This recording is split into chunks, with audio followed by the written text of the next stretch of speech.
मंगल देशा पवित्र देशा महाराष्ट्र देशा, प्रणाम घ्यावा माझा हा श्री महाराष्ट्र देशा.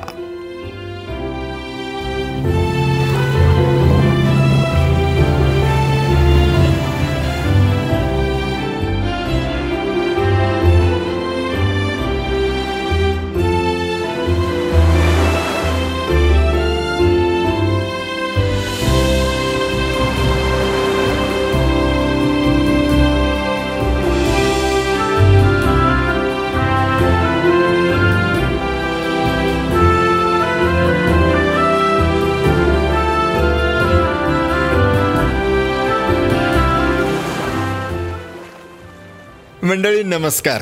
आज आपण सैर करणार आहोत सिंधुदुर्ग या शिवाजी महाराजांनी बांधलेल्या अभेद्य अशा जलदुर्गाची. चला तर मग पाहूया हा किल्ला, त्याचा इतिहास आणि माहिती. सिंधुदुर्ग किल्ला हे मालवणचं प्रमुख आकर्षण. मालवणच्या किनाऱ्यावरून 1.5 किलोमीटर समुद्रामध्ये असणारा हा जलदुर्ग पाहण्यासाठी इथे बोटीने जावं लागतं.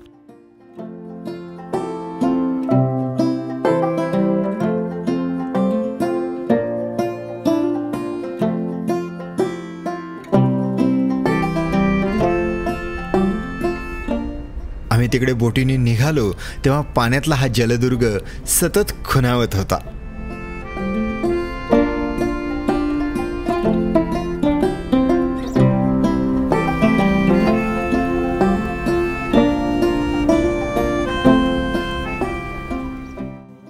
त्या शाहिस्त्यावर छापा टाकून शिवछत्रपतींनी कोकणातील आदिलशहाचा मुलूख काबीज करत शिवराय 1664 मध्ये कोकणात दाखल झाले. मालवणच्या किनाऱ्यावर उभे राहून सागराकडे पाहत असताना शिवरायांची नजर समुद्रातील या खडकाळ बेटावर गेली. तेव्हा त्यांनी त्याचं नाव विचारलं. त्याला कुरटे म्हणतात असं त्यांना समजलं.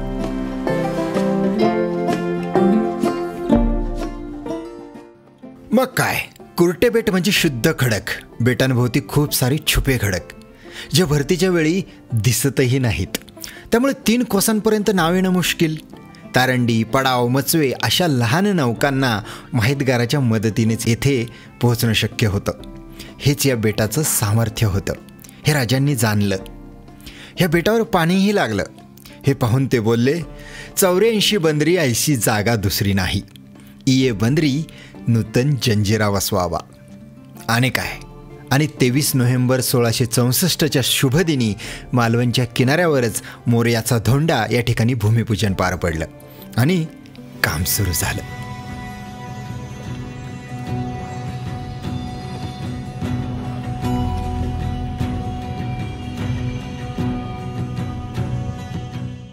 सिंधू सागराच्या या पाण्यात पोहत ही बोट मुख्य दरवाजासमोर आपल्याला उतरवते. उतरताना 1.5 तासात किल्ला पाहून या असं सांगितलं जातं. खरं तर एवढा वेळ पुरतच नाही.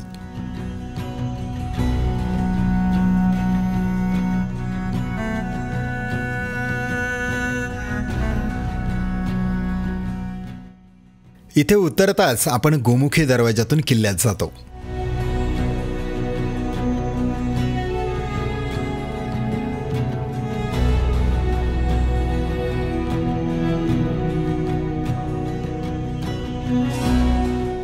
इथे हनुमानाची मूर्ती, देवड्या आणि समोरच जरीमरीचं मंदिर दिसतं.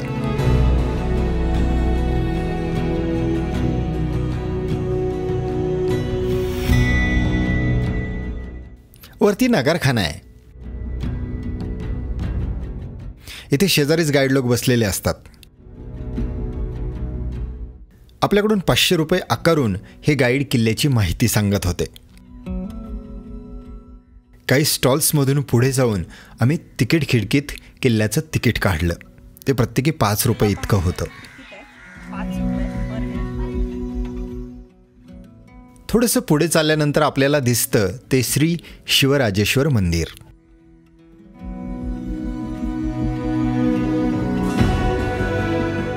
आत गेलो तर इथे मंदिराच्या गाभाऱ्यात बांधकाम सुरू असल्याचं कळलं. त्यामुळे मूर्ती पाहता आली नाही, पण मूर्तीचा फोटो पाहिला. शिवरायांचे दुसरे पुत्र राजाराम महाराज यांनी हे मंदिर बांधलंय. या मंदिरात छत्रपतींची सुंदर काळ्या पाषाणातील मूर्ती आहे. महाराजांनी 1695 मध्ये बरं बरं. महाराजांनी वापरलेली तलवार आहे, पेटीमध्ये आहे ती. महाराज 14 वर्षाचे असताना शहाजीराजांनी त्यांना स्वराज्य स्थापनेसाठी भेट दिलेली. तुळजा फिरंग नाव आहे. 3.5 फूट लांब, 3.5 किलो वजनाची पूर्ण स्वराज्यात महाराजांनी वापरलेली तलवार आहे. वरती ठेवली आहे ती जगदंबा तलवार, जी भवानी मातेने दिलेली. इंग्रज आपल्याबरोबर घेऊन गेले. त्याची ही प्रतिकृती कोल्हापूरच्या शाहू महाराजांनी पूजेसाठी बनवली. ह्या मंदिराच्या डाव्या बाजूने पुढे चालत गेल्यावर आपल्याला महादेव मंदिर लागतं. नमस्कार मित्रांनो, सोमनाथ नागवडे चॅनलमध्ये तुम्हा सर्वांचं पुन्हा स्वागत आहे. आपण आलेलो आहे आज सिंधुदुर्ग किल्ला पाहायला. यालाच मालवणचा किल्ला, जंजिरा, सिंधुदुर्ग अशा नावांनी संबोधलं जातं. अतिशय बलाढ्य आरमाराचा एक महत्त्वाचा भाग म्हणून या किल्ल्याकडे पाहिलं जातं. माझ्या मागे पाहता येते आधी महादेवाचं मंदिर. या ठिकाणाहून खाली एक शिवकालीन भुयारा असं लिहिलेली आपल्याला जागा सापडते. मित्रांनो, अतिशय जबरदस्त आणि पाहण्यासारखा मालवणजवळचा हा किल्ला आहे. आम्ही बोटीतून आत्ताच या ठिकाणी आलो आणि आता किल्ला पाहायला सुरुवात केली. आपल्याला किल्ल्याचा एक एक भाग जवळून पाहायचा आहे, तेव्हा माझ्याबरोबर ही सफर पाहत राहा. महादेवाची पिंडी आहे, छोटा नंदी, सुंदर असं. हेच मंदिर पाहून पुढे आलो की उजव्या हाताला साखर बाव, डावीकडे दही बाव आणि थोडं पुढे दूध बाव अशा सुरेख गोड्या पाण्याच्या विहिरी आहेत.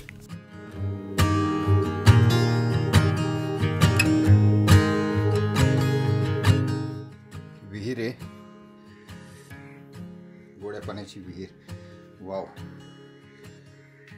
महाराजांनी तसं बजावलं होतं की तुम्ही ही जी वाळू आहे या किल्ल्यासाठी जी वापराल ती प्रथम गोड्या पाण्यामध्ये धुवूनच घ्या आणि त्याचं पूर्ण खारेपण बाजूला काढा आणि मगच ती वापरा. इतक्या बारकाईने महाराजांचं या किल्ल्यावरती लक्ष होतं.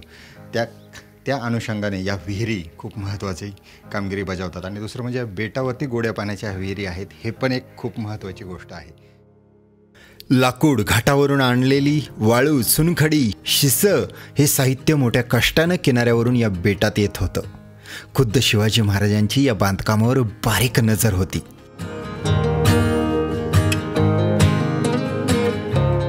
ज्या वेळेला महाराजांनी जावळी खोरं जिंकलं आणि त्यानंतर त्यांनी कोकणामध्ये प्रवेश केला, त्यावेळेला त्यांच्यापुढे खूप साऱ्या अडचणी होत्या, जसं की सिद्धी, इंग्रज, डच, पोर्तुगीज ऑलरेडी हे आरमारावरती प्रचंड वर्चस्व गाजवीत होते.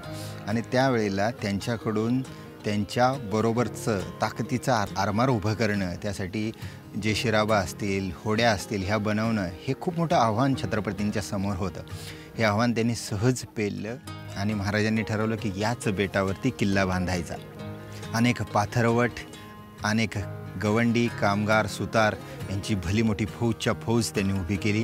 गोविंद प्रभू आणि स्थापत्यकार हिरोजी इंदुलकर यांना त्यांनी आदेश सोडले की या किल्ल्याचं कामकाज सुरू करावं आणि त्यासाठी सुरतेवरून आणलेला भला मोठा खजिना त्यांनी या कामास वापरला. आणि पुढे जो काही घडला तो इतिहास घडला आणि बलाढ्य असा किल्ला निर्माण झाला.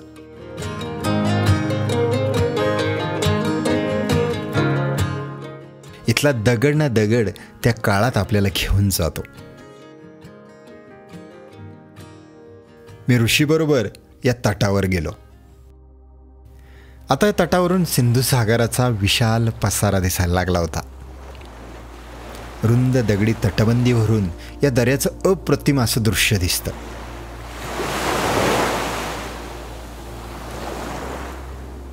हा तट 3 ते 4 किलोमीटर परिघाचा आहे. 30-35 फूट उंच, 10 फूट रुंद अशा तटाच्या भिंतीत जागोजागी आपल्याला बुरुजांची रचना दिसते. या 42 बुरुजांवर तोफांसाठी जागा केलेली दिसते. ठिकठिकाणी दगडी जिनेही दिसतात.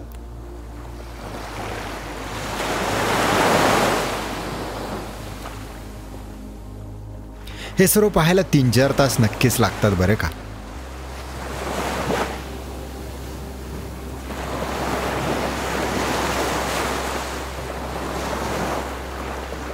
लाटा तटांच्या भिंतीवर अविरत आदळताना दिसल्या.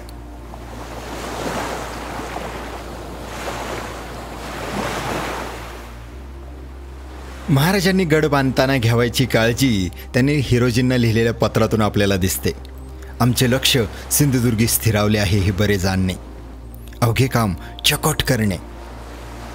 गडाचे बांधकाम चालू असताना शत्रूने अडथळा आणू नये म्हणून सामान, तोफा, दारुगोळे आणि 5,000 लोकांची जवळच चौकी नेमली होती. 3000 मजूर, 500 पाथरवट आणि 200 लोहार 3 वर्ष एकसारखे सतत काम करत होते. सुरत लुटून आणलेली जवळपास 1 कोटी होन खर्चून शिवलंका सिंधुदुर्ग आकाराला आला होता. मित्रांनो, लक्षात ठेवा, एखादा राजा जेव्हा त्याला कैद झालेले असते, तो नजर कैदेमध्ये असतो आणि त्याच्या ॲब्सेन्समध्ये या किल्ल्याचं काम हे लोक पूर्ण करतात. कुठलीही तमा न बाळगता स्वतःच्या प्रसंगी जे काय पैसे आहे त्या पैशांची तजवीज करून मग या किल्ल्याचं काम पूर्ण करतात. कसे असतील ना हे राजे, त्यांची प्रजा आणि सगळे हे लोक, हे सगळं ऐकून आपल्याला भारावून जातो आपण. या किल्ल्याचं बांधकाम जोरात सुरू असतानाच शिवरायांना मोगलांशी तह करायला लागून आग्र्याला जायला लागलं. आग्र्याला महाराजांना कैदेत राहावं लागलं. तेव्हा स्वराज्यावर जणू संकटच कोसळलं.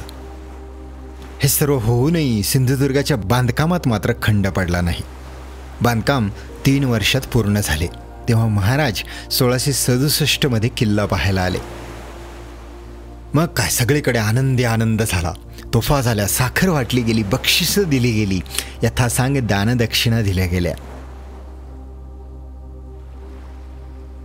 या किल्ल्याला देखरेख करण्यासाठी किंवा नजर ठेवण्यासाठी पद्मदुर्ग, सर्जेकोट आणि राजकोट हे 3ही किल्ले या किल्ल्याच्या जवळपास बांधलेले होते त्या काळी. आता त्यांचीही पडझड झालेली दिसते, परंतु हे 3 किल्ले या प्रमुख किल्ल्याच्या हेरगिरीसाठी, लक्ष ठेवण्यासाठी, देखरेखीसाठी बांधलेले होते. हे खूप कमी लोकांना माहिती असावं.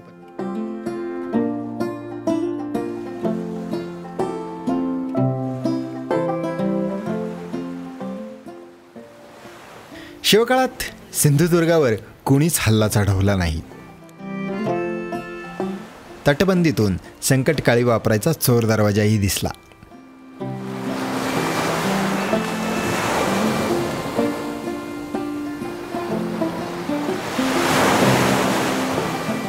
अनेकदा मालवणला आलो, पण हा किल्ला पाहायचा राहत होता. कारण कोरोना होता 2 वर्ष, त्यामुळे किल्ला बंद होता, येता येत नव्हतं.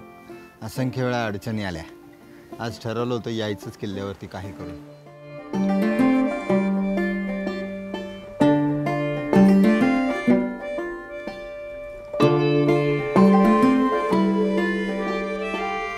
या तटबंदीवरून चालत आपण गडाची फेरी करू शकतो. असंच चालत चालत आम्ही पुढे जात राहिलो.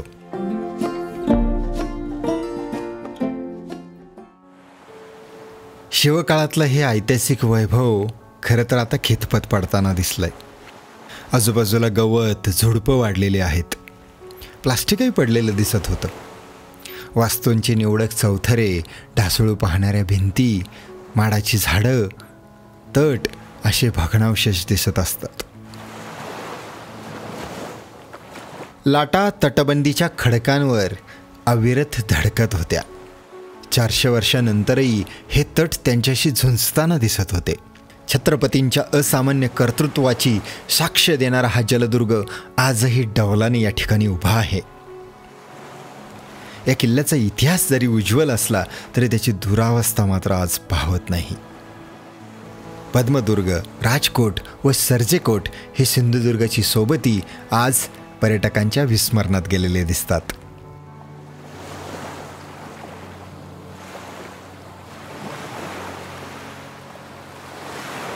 किल्ल्याचे भग्नावशेष आता आहेत. फार कुठल्याही इमारती या ठिकाणी नाही आहेत. तुम्हाला फार फार तर चौथरे, बुरुज, तटबंदी असे काही अवशेष त्या काळचे पाहता येतात. पण या किल्ल्यामध्ये शिवरायांनी जे काही शिवकालीन प्रयोग केले, दुर्ग बांधणीतले अनोखे प्रयोग, ते सगळे प्रयोग या ठिकाणी तुम्हाला पाहता येतात. जर तुम्हाला सांगायचं झालं तर या किल्ल्यामध्ये तुम्हाला जी काही तटबंदी आहे, जी काही मजबूत तटबंदी आहे या किल्ल्याची, त्या तटबंदीमध्ये शौचकूप ही एक त्या काळची नाविन्यपूर्ण कल्पना अंमलात आणलेली दिसते.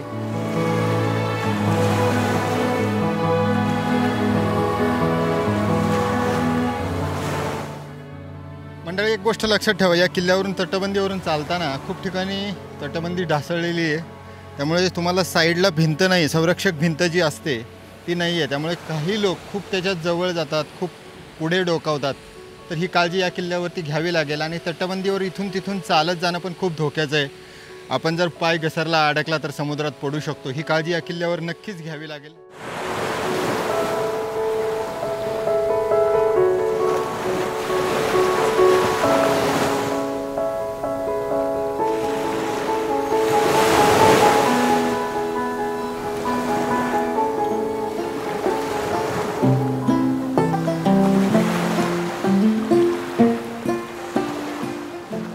शिवरायांनी जावळीच्या विजयानंतर सन 1656मध्ये कोकणात प्रवेश केला.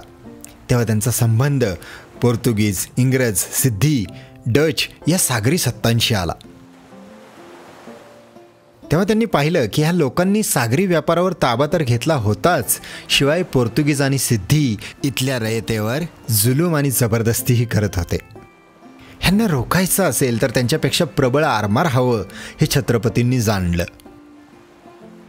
म्हणून व्यापार आणि आरमार ताब्यात ठेवण्यासाठी, बंदरावर नियंत्रण ठेवण्यासाठी बलाढ्य अशा जलदुर्गांची निर्मिती त्यांनी केली. यातूनच ओसाड अशा कुर्टे बेटावर शिवलंका सिंधुदुर्गासारखा किल्ला उभारला गेला.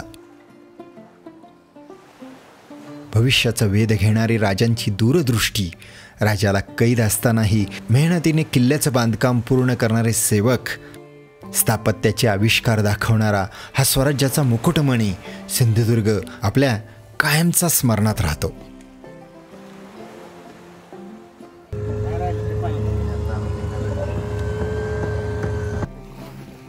अशा दुर्गांना पाहून, अभ्यासून शारीरिक क्षमता तर वाढतेच, पण त्याचबरोबर धाडसी मनही निर्माण होतं. यातूनच पुढे बलशाली भविष्याचं स्वप्न पाहण्याची आणि स्वातंत्र्याची प्रेरणा मिळते. तेव्हा असे शिवकालीन दुर्ग पाहत राहू, अभ्यासत राहू. चला मंडळी, इथेच थांबतो. पुन्हा भेटूया पुढच्या व्हिडिओमध्ये. मित्रांनो, हा होता आमचा एपिसोड. तो तुम्हाला कसा वाटला ते मला कमेंट करून नक्की सांगा. निसर्ग पहा, फिरत राहा, शिकत राहा. आयुष्य सुंदर आहे, मौज मजेत जगत राहा.